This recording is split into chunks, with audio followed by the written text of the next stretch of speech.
Hey friends, welcome. Today is all about love. I'm super excited. I'm going to be talking about the 4 steps to love. This is a guide for women who are dating after narcissistic abuse. Let's get into it.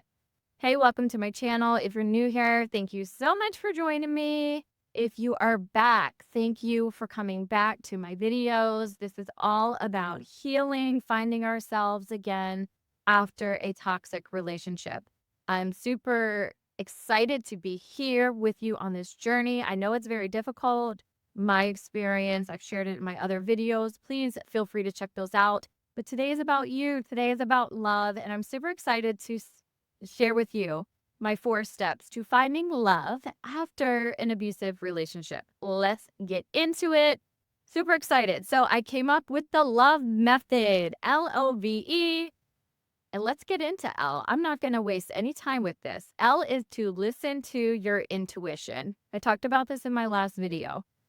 Listen to your intuition, your gut. What is your gut telling you? I ignored my gut for 15 years when I was with the abuser. What a shame is that?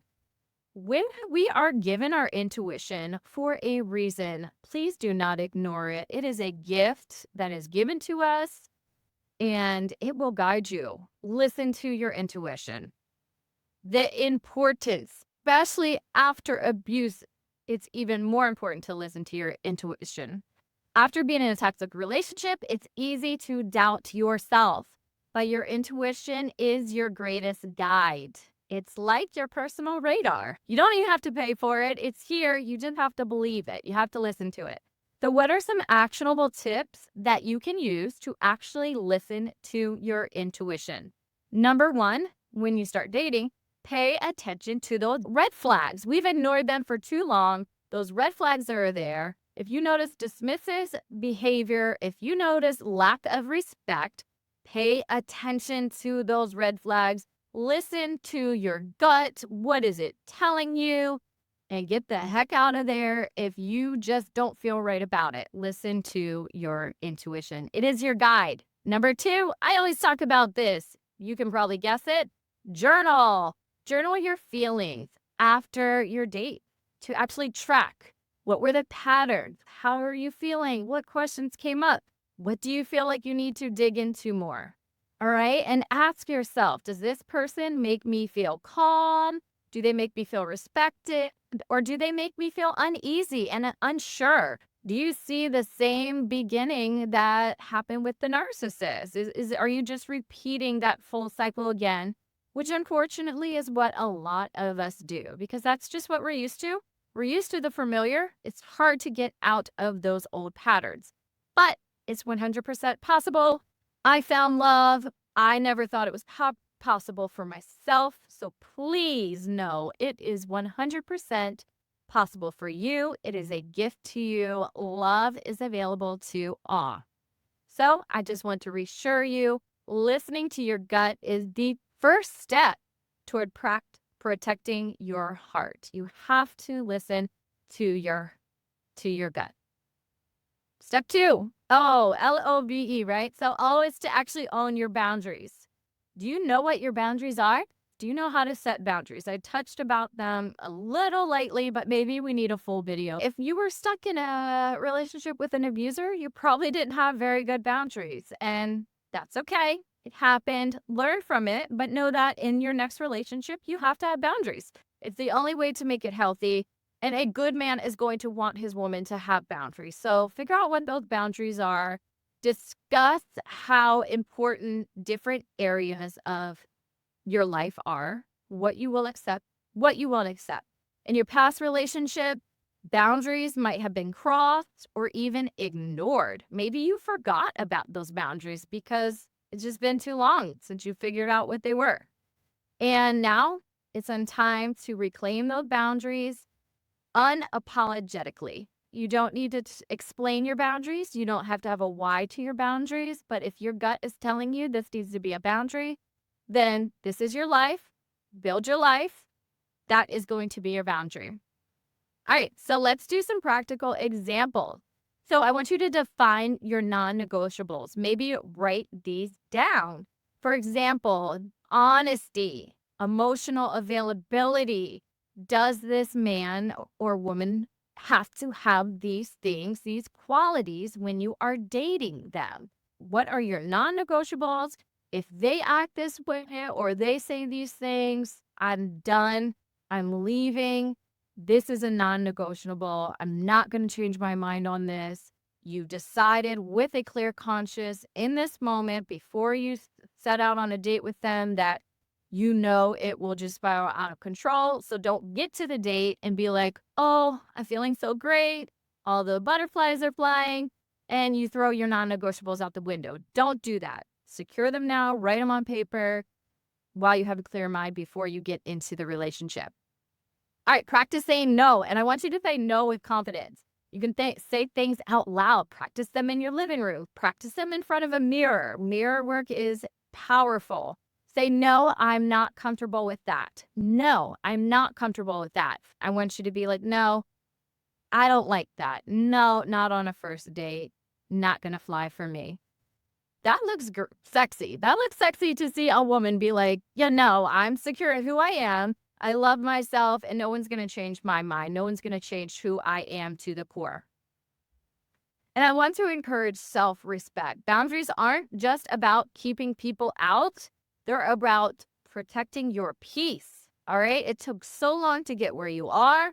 You are on this healing journey and you don't want that taken away from you. You never want your peace taken away from you. So with that being said, let's get into step 3. So step 2 was own your boundaries. Step 3 is to value yourself. Your self-worth in dating is so critical. You deserve someone who values you as much as you value yourself. But that starts with you, honey. You have to value yourself. You have to build that self-value and love yourself and find yourself worthy before someone else can. Super important. If you haven't worked on that part of you yet, you need to value yourself. So, steps to build self-value. Maybe start self-value ritual. Like, for instance, every morning when you wake up, remind yourself of one thing that you love about yourself. Look in the mirror and tell yourself that you love yourself about that thing. I want you to avoid overgiving. A lot of us are people pleasers. A lot of us empaths who are ending up in these narcissistic relationships, we are overgivers. We give just too much. Stop overgiving, especially when it compromises who you are. You don't need to prove your worth through constant effort. Just be you, honey. It's enough. It's enough to be you. You're perfect just the way you are. When you value yourself, the right people are naturally going to be drawn to your light. Light attracts light, and that means who you are in your being, true self, the truest you, is going to attract the perfect partner for you.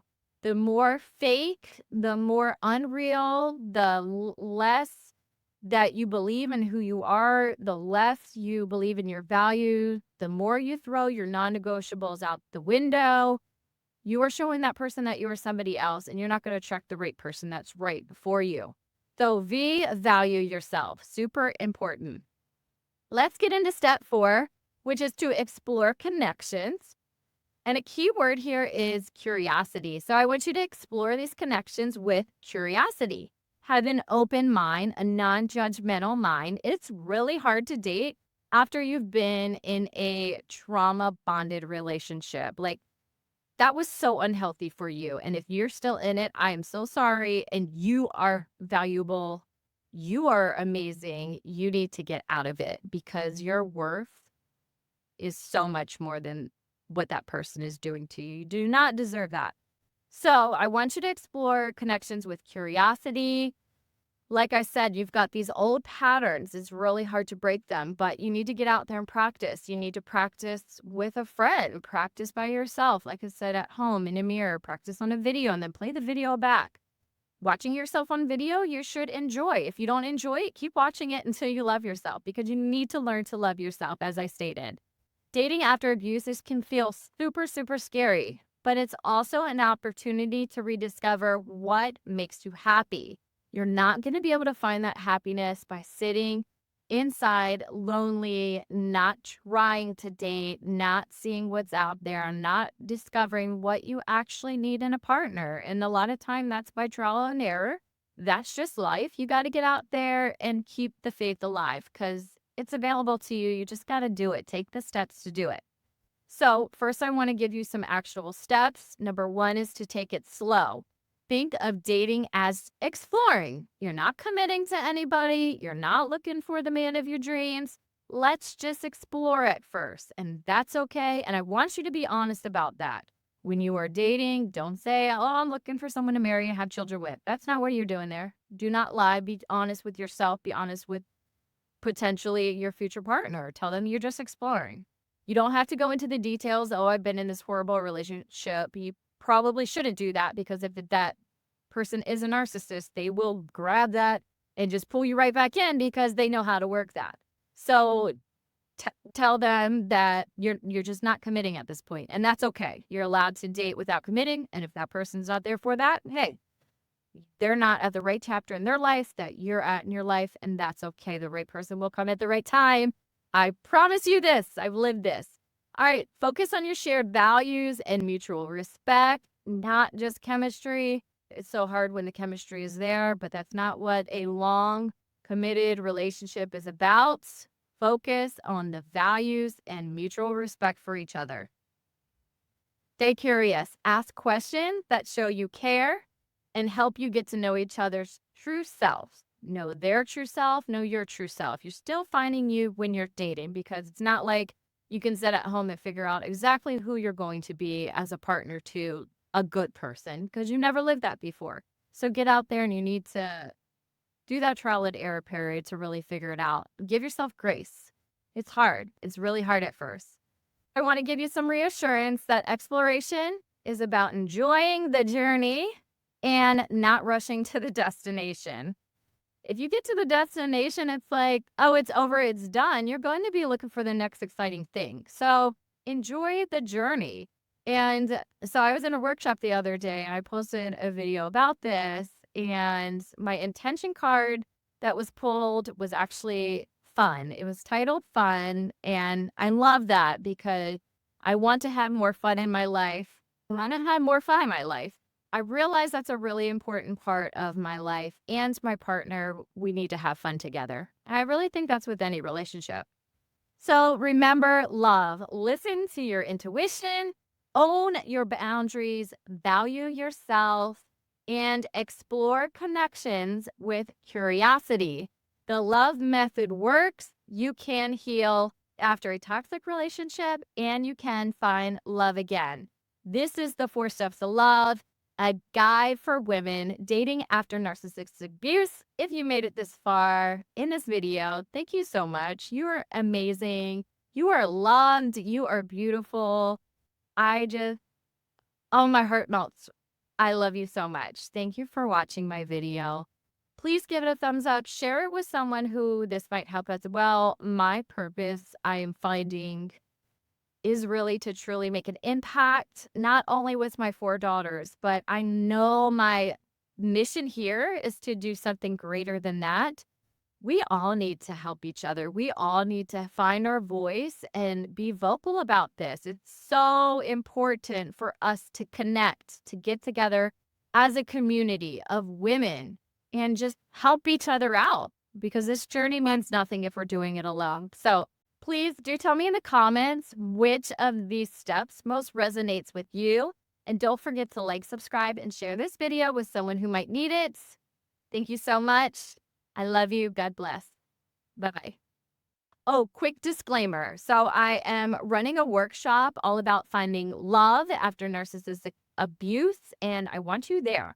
I want you there. If you're not ready to date, that's okay. Get into this workshop. It's super enlightening. It's going to give you so much insight about finding love in all relationships, not just in a partner, but in life in general, all of the relationships that you have. And it's really honing into you and loving you, your truest self. You're beautiful. You're amazing. I love you. Shine bright like a diamond. God bless.